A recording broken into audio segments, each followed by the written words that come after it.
you must commit to doing hard things.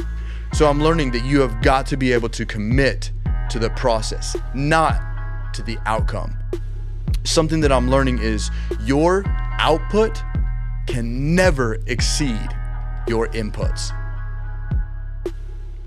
Welcome to another episode of the Brim Podcast.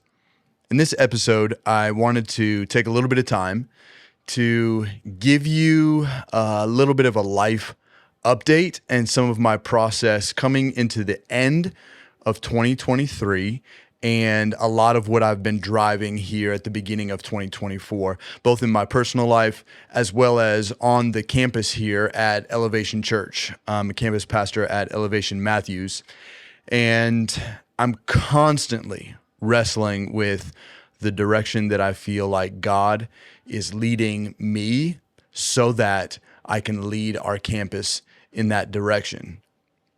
It's been a journey.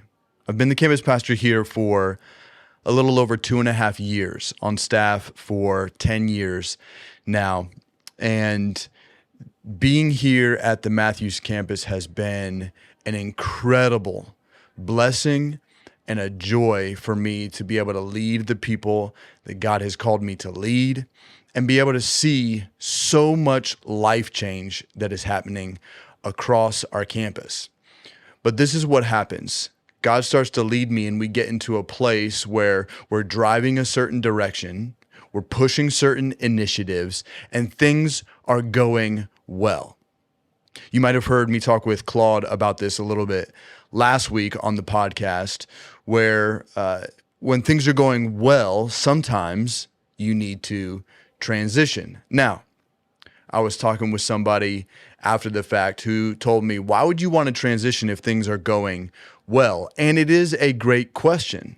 It's difficult to know sometimes how long you should ride something that is going very well. If something's working in your life, how long do you keep that going before moving on to the next thing?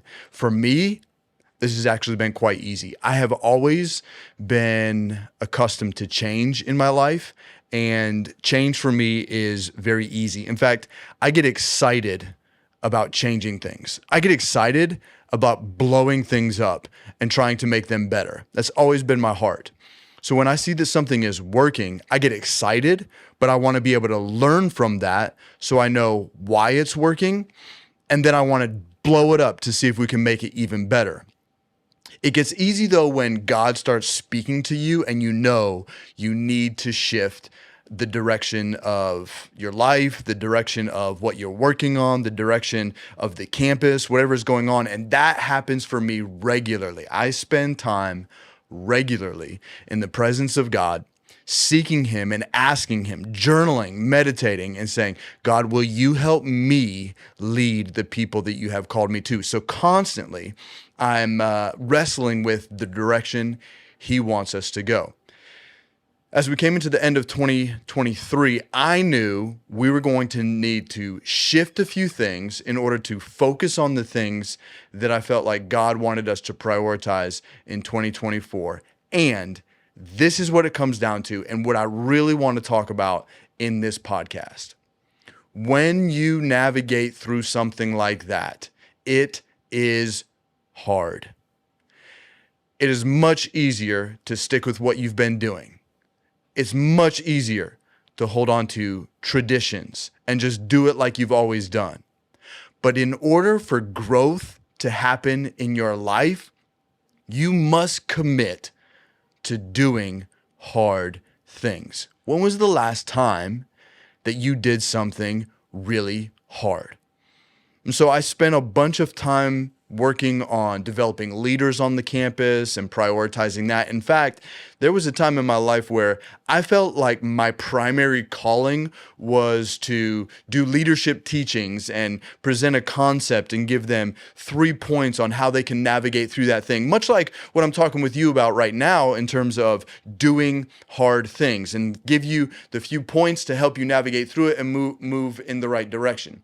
That's kind of like the space that I niched myself into.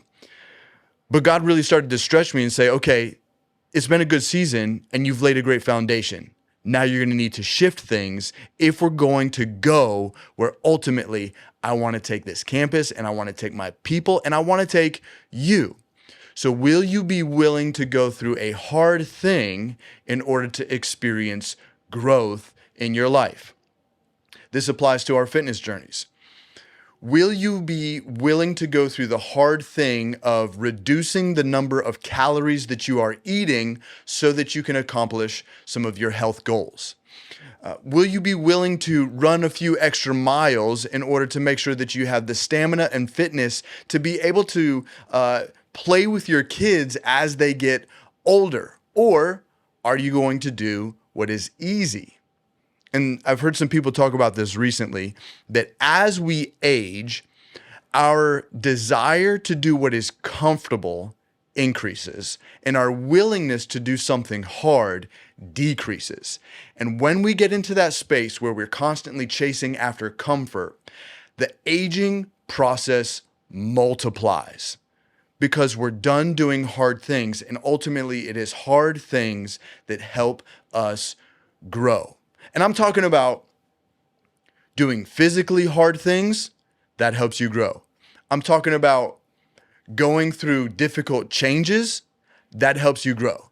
I've been reading this book lately. I just started it. It's fantastic. It's called Life is Magic. It's by John Dornbos, and it's a tragic story of him losing his mother at the age of 12. I won't give away how it happens. You're going to have to get the book and read it. It's a fantastic book. But what really is impacting me right now is his life was changed in a moment. We just spent a good bit of time talking about transitions. How do you navigate through transitions well? Well, what I'm blown away by in his story is after the tragic thing happened in his life, his willingness to do hard things, to engage with what happened to him, as well as what continues to happen in his life as a result of what he went through, allowed for him to grow. It allowed for him to progress. He goes on and becomes a member of the NFL. He plays in the NFL for 15 years as a long snapper.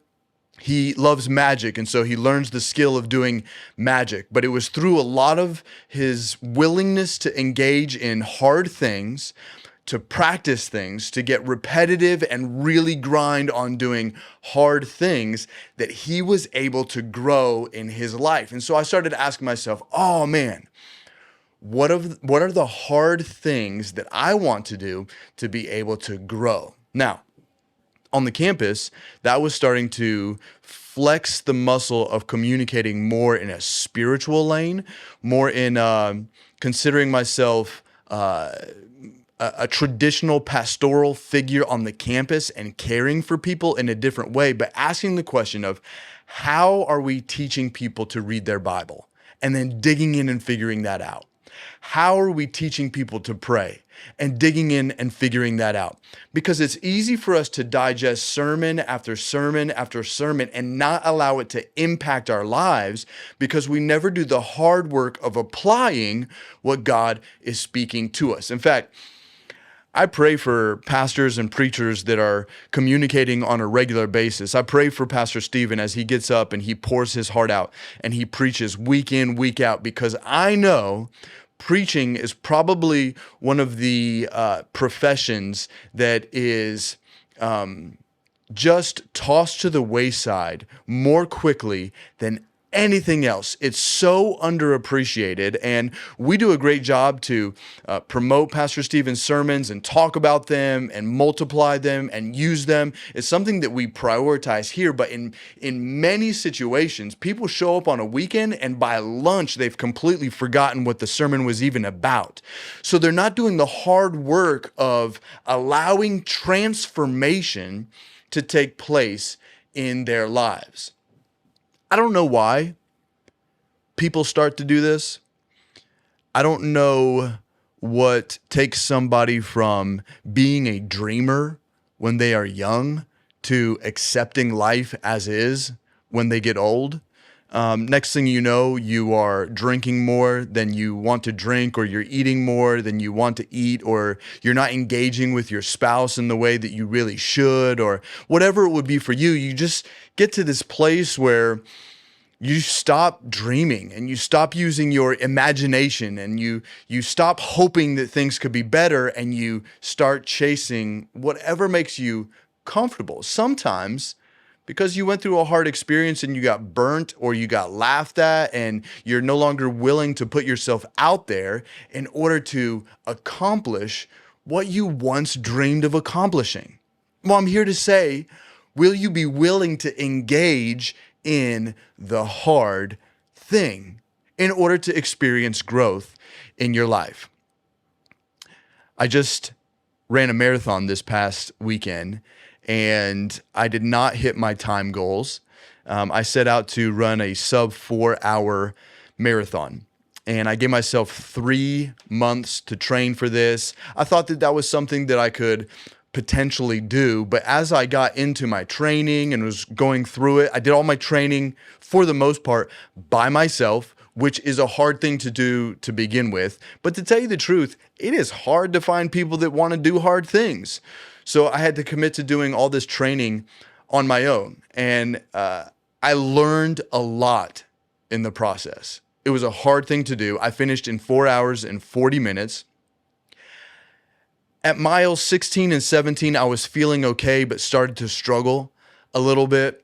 By mile 21, I was done. My body was just done with it. In fact, I had done a 20-mile run just 3 or 4 weeks prior to this and felt great. Felt like that day I probably could have gone on and hit a much faster time than I did on the actual day I did the marathon. But in this moment, my body hurt so bad that I had to work hard to get through the final 5 miles of that marathon. It was difficult, but I got to tell you, I stuck it out and I crossed that finish line, and I was so proud to have engaged in the hard thing and pushed through. Something that I'm learning in this process is you've got to be able to commit to the process. So along the way, I had certain workouts that I wanted to do. I had certain goals that I wanted, certain benchmarks that I wanted to accomplish, and I missed some of those because I didn't fully commit to the process that I knew it would take in order to hit my goals. So it was a moment of weakness where I wasn't willing to fully do the hard thing. Yes, I had signed up to do something hard. I had signed up to do something that, I don't know, 99% of people will never do in their life. So there's some pride in doing that in itself. But I didn't commit to the process to fully get to the goal that I had set out to. So I'm learning that you have got to be able to commit to the process, not to the outcome. If we're so fixated on outcomes, if we're so fixated on having that great thing and that's what we want, it's okay to dream about that, but there's a process that you need to engage in order to get to your desired outcome. And if you're not willing to do the work today, if you're not willing to do the hard thing today, you will never arrive at the outcome that you desire. Something that I'm learning is your output can never exceed your inputs. So if you're trying to grow spiritually and you're walking in spaces regularly where you are bombarded with all of the things that will pull you away from the direction that you want to go. For example, I want to grow closer to God and I want to increase my prayer life, but I'm surrounded by people that are telling dirty jokes all the time, and I'm watching shows that are pulling me in a direction and speaking things into my life that are contrary to where I want to go. Well, your outputs are never going to exceed your inputs, right? So everything that you are putting into your life is what is naturally going to come out. I talk about it in this way. When you want to grow in your faith, is the space between you starting to engage with God and actually entering his presence large because you're constantly watching shows that pull you in a different direction, or you just constantly have all of this stuff that you're doing in your regular life, and you have to weave through all of this in order to actually engage with God? Or are you willing to do the hard work of letting go of some of those fleshly desires so that the space between you starting to engage with God and actually entering his presence decreases, so that when you sit down in the morning, you don't need to filter through Netflix in order to get to God, or you don't need to filter through that conversation that you had in order to get to God. You're in a space where you're ready to go there immediately. But that takes hard work and a willingness to go out on your own, to potentially be lonely for a while, because you're not engaging in the same circles and the same atmospheres that you once engaged in. But the outcome you want is to grow closer to God. The only way you get there is by inputting the right things so that you can get there. I learned in this process that I have to prioritize recovery. For the last 3 or 4 years of my endurance journey, I've done a few half Ironmans over the course of the last 3 years. This marathon I just did was my second marathon in a year. And I have learned that I need to prioritize recovery. I've had this nagging pain in my knee that as I run, I have some fluid that is starting to build up in the lower portion of my knee. And I know it's associated with flexibility. And so I've been prioritizing stretching so that I'm able to do what I want to do. But when I added in ice baths and actually prioritized getting this thing right, all of a sudden I was getting back to a healthy place where I could perform in my workouts like I wanted to. So one of the big major discouraging things for me as I was going through this marathon training is I couldn't do most of the speed workouts that I wanted to do. The speed workouts that I knew would be hard and the ones that would allow me to accomplish my goals.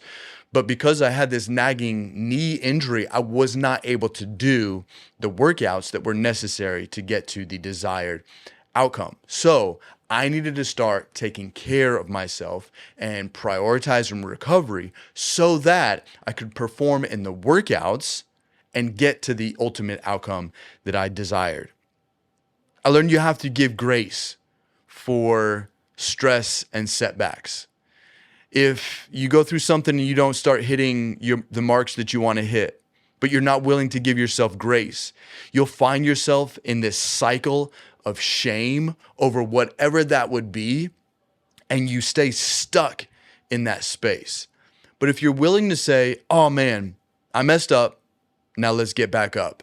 And I messed up again, now let's get back up again. If you're willing to do that rather than sit in a cycle of shame, then you'll be able to go toward those dreams that you had when you were a child, or those dreams that you had when you started that new business, or whatever it is. You'll be able to start working back towards those.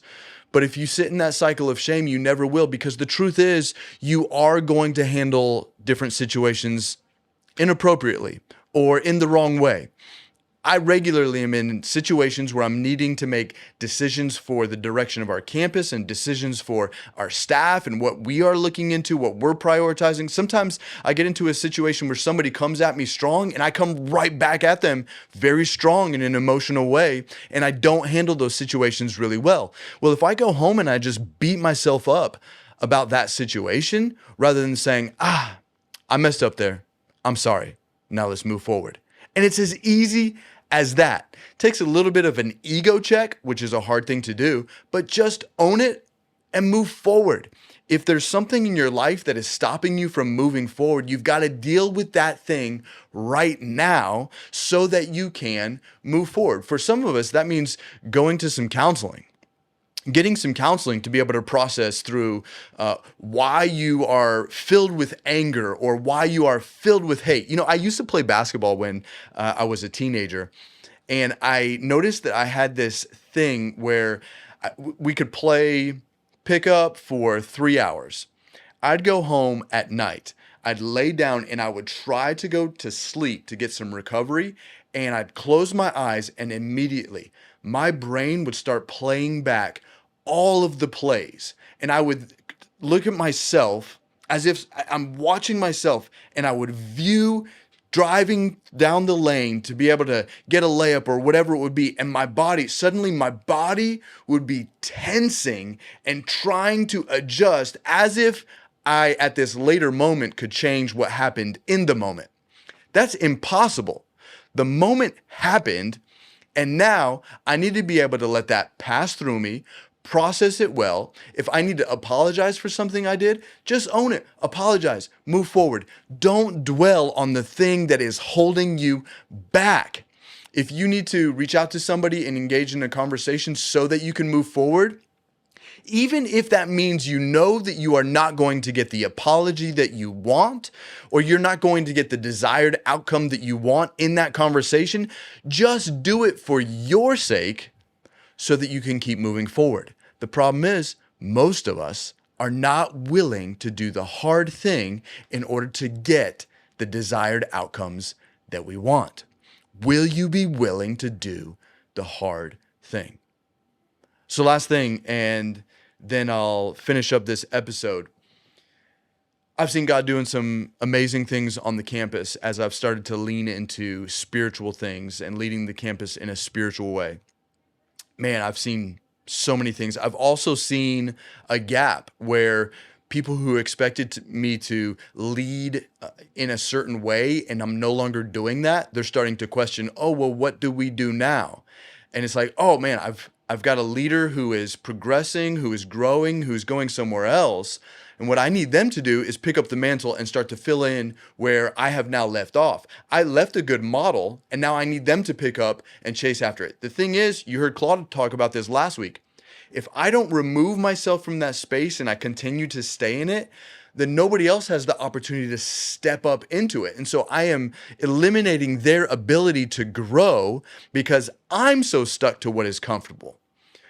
As God worked on my heart, I needed to do the hard thing to grow into what He wants, and I'm starting to see the fruit from it across our whole entire campus. I'm excited for where we're headed. I have continued to pursue some of my physical endurance challenges. I'm set up for another half Ironman at the end of this year. I'll be doing Ironman North Carolina 70.3, and I'm going to go for a PR at that one. My PR right now is 5 hours and 19 minutes. I'm going to go for a PR this year, and I feel like I'm better equipped now because of some of the previous things I've gone through in order to accomplish that. If I don't accomplish it, well, I'll have to examine it and learn from it and then move on. But something else I've been doing that is hard for me is pressing into producing content. This has been so fun, and it's been very challenging. But I started to dream again about where I believe God was calling me and some of the things that I believe He's placed on my heart to do and places that He wants me to go in my personal life as a communicator. I had this thing one time where I felt like great conviction about God placing something inside of me that I'm responsible to get out, but hiding that because I dealt with this insecurity that nobody really cares to hear what I have to say, or nobody wants me. And so because I had that insecurity, the thing that God placed inside of me never had an outlet to come out because I was afraid, I was holding back. I was like that servant who took the 2 talents and hid it away rather than using it. And the master comes back and says, wicked servant. And I was like, you know what? I'm no longer going to do this. I believe that God has called me to have a voice, and I believe that He's placed some stuff inside of me that I've got to get out. Now, this journey started for me 3 and 4 years ago where I really started to test the waters and get out what God placed inside of me. But I came to a point at the end of last year where I was like, I need to put demand on myself so that I can discover what God has placed inside of me. That's why I'm doing this podcast right now. I committed to weekly, I'm going to do a podcast. Not so that I can push it and advertise it and grow it. No, I am doing this podcast so that I can get content out that God placed inside of me, and I can put a demand on myself to be faithful with what God has placed inside of me. That's why I am doing this. And I'm hoping that it is helpful for some people. I've received some messages from people who have listened to this podcast and how much it has been helpful for them already. It's a blessing for me to be able to press in and use what God placed inside of me to help other people. So I had to put demand on myself, and that's a hard thing. In another way, I wanted to put demand on myself to communicate in ways that I have never communicated before. Remember, I told you that I was in this leadership lane where let me give you a principle and break it down in 3 specific ways that you can follow that and accomplish what you want. And I was convinced that's the lane I needed to stay in. Well, I decided I'm going to put some demand on myself and do things differently. Choose to communicate in some different spaces and force myself to grow through it. So we did a worship night just last Wednesday, and I communicated in that space in a very different way than I have ever communicated before. I got into it and I allowed myself to be demonstrative as I was communicating through the different movements, is what we called them. And it was a blessing just to be able to exercise that, because I was allowing God to use me and to speak through me. The incredible thing was, as I stepped up to do that, two significant things happened. I'm allowing God to use me in that way. It was hard. I was nervous because I knew it was going to be very different than what people have experienced in the past, and I had no idea how they were going to receive it. But 2 very distinct things happened. One, multiple people came up to me afterward and said, a lady comes up to me with her daughter and says, "Thank you so much for tonight. God broke something off of our relationship and we're experiencing renewal." And I was like, oh man, what a blessing. I had another person come up to me and say, "Hey, I've been attending the campus for a while and I have been an addict and I went through relapse, but today I'm 90 days sober again. And I just wanted to say thank you so much for providing this space, because I feel strengthened and I feel like I can continue to move forward." I was like, oh man, that's awesome. So the first thing I saw was significant life change. And those are just a couple examples of multiple different people that gave me feedback on how much it meant to them. The second thing that happened was I discovered there's a whole other creative side of me that I've never even tapped into. And suddenly I'm starting to think in a creative way about how we can present the gospel and how we can make God look great through stories in the Bible. And I'm processing through ways we can do this in order to lead His people. But I didn't know that that was inside of me. And so all of a sudden I'm like, wow, I've never exercised this so much before. But now I'm seeing there's this whole other thing that God has placed inside of me, and I never would have realized it if I didn't put the demand on myself to produce something. And in going through that and it being successful and receiving good feedback, and let me tell you, I put a ton of effort into it. It was hard. I went over my whole entire script again and again and again. And the initial writing flowed out of me. I could tell that it was exactly what God wanted me to do with the way it flowed out of me. But then I just poured over every detail of the night and where the musicians would be placed and the way the lighting was going to be and what we were going to have on the screens and the way the whole environment and atmosphere was going to feel. I was intimately involved with every one of those details and then how it would present what God had given me to present. But I had no idea that all of that was in me till I chose to do the hard thing and experience it myself. And God said, "Oh, see that? You're now just starting to scratch the surface of what I could potentially do through you if you're willing to engage in the hard thing." What was really cool about that day for me is I went from years ago wrestling with some social anxiety, and every time I would get up to speak publicly, I would wrestle with so much nerves that I could feel my skin jumping because I was so anxious, and I'm up there trying to communicate, but I guarantee everybody was looking at me like holding on for dear life. Just let this little kid get through this thing. That's the way I felt. That's the way I felt. It's funny I said it that way. That's the way I felt as a 32-year-old man. Just let this little kid get through it. That was what was kind of plaguing me and telling me that I had inside of me. But God was trying to call something out so much more. And so I would go from wrestling with anxiety and not being able to communicate publicly, even turning down certain opportunities because I was starting to push myself in a direction that God never intended for me to go, to that day where we had that worship night. I had 4 pretty significant communication obligations all in one day.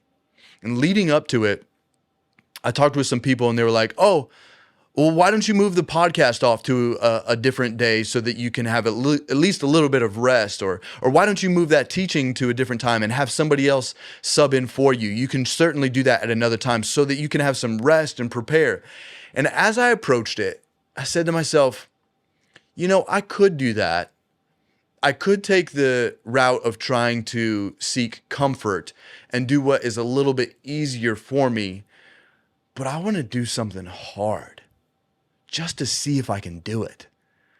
I want to force myself to come into a week where I knew on Wednesday I was going to have to get up in the morning and deliver a teaching. And then I was going to have to go into another teaching with our apprentices. Then I was going to have to show up and deliver on a podcast. And then show up that night and lead our whole campus through the teaching that God had given me. There was something about placing that demand on myself that I knew was going to be hard, but I also knew I was going to grow through it if I was willing to engage with it. Now, I know there's so much more inside of me than I ever thought there was before. This year, for me, my word is renewal. God started to speak to me and said, I want to bring renewal to some things in your life, to some things that you dreamed about years ago. And if you will allow yourself to engage in the process and do the hard thing, Philip, I'm going to bring renewal to a lot of those dreams, a lot of those passions, things that maybe you never even saw were inside of you. I'm going to renew that in your life if you're willing to engage in the hard thing. And that's what I wanted to talk with you about today, was engage in the hard thing.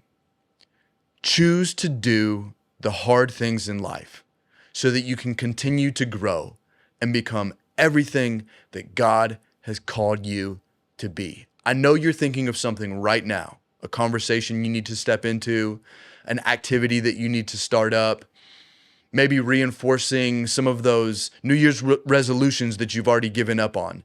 There's something hard in your life that I believe you sense the Spirit of God is calling you into doing. Choose to do the hard thing so that you can grow and get the outcomes that you want, but also that God wants for your life. This has been the Brim Podcast. Thank you for joining me. Like, subscribe, leave me a comment if this is helpful for you, and ask me any questions. Shoot me an email at thebrimpodcast@gmail.com. I'd love to be able to engage with you and help you any way possible. Love y'all.